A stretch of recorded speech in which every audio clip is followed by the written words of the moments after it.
The only scandal in the New York Times piece is not about sex, because they didn't prove that or demonstratively convince anyone of that. The scandal is that 3 people close to McCain's campaign in 1999 went to a woman who's a telecom lobbyist for Paxson Communications and other people and said, you need to get the hell away from this campaign because it's going to make us look bad, for whatever reason.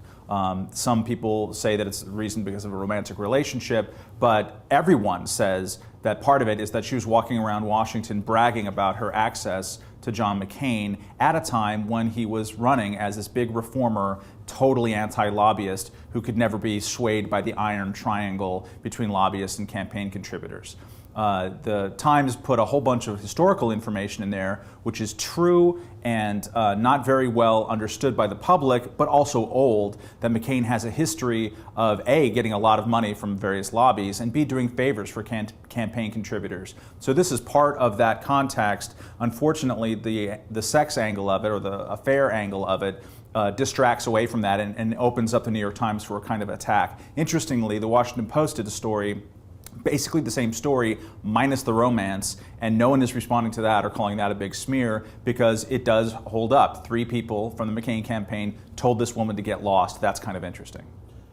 The short-term political effect of this is perversely that it's going to bring conservatives who've always been disaffected when it comes to McCain. It's going to bring them back to him. You've already seen that with Rush Limbaugh and a lot of the talk radio people, because they hate the New York Times even more than they hate arguably Hillary Clinton and more than they hate John McCain. So that will bring them back and remind them that, the liberal media is out to get you at all costs.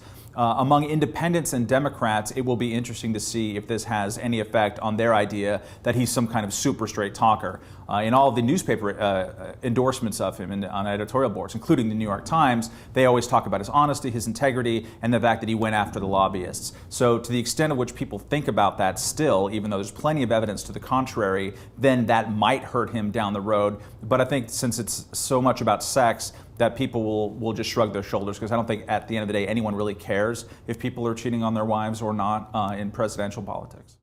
The real issue of the campaign, this has all been a distraction from it. The real issues of the campaign are going to be basically the war and then also the war. What people are only beginning to understand, because McCain has largely been a very unexamined candidate, is that he ran to the neocon right of George Bush, or left, depending on where you put neocons in terms of foreign policy.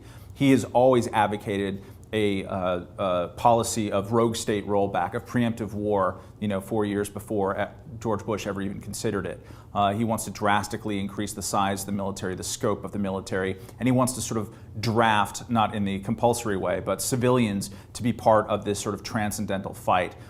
He's always gotten a huge amount of anti-war vote in the primaries. So eventually, when it's just a 2-man race, which I think it will be after March 4th, then you're going to see a campaign that's largely about the war, largely about McCain's interventionist policy, and there's going to be 9 months of seeing whether or not this whole straight talk image is true or not. And stories like the New York Times story helps expose the fact that he doesn't talk any straighter than any other politician. For an example, in this process, he has said, I've never done a favor for lobbyists in my career. This is patently not true, which you can tell by reading his own books, in which he admits it and says that he put his personal ambition higher than that of the country, and he feels ashamed for it. So we'll have 9 months of hitting his own mythology and also talking about his foreign policy and his sort of sense that we all should put our shoulder to the wheel for national greatness, which is a very anti kind of limited government perspective, and it'll be interesting to see how that plays out against someone like Barack Obama.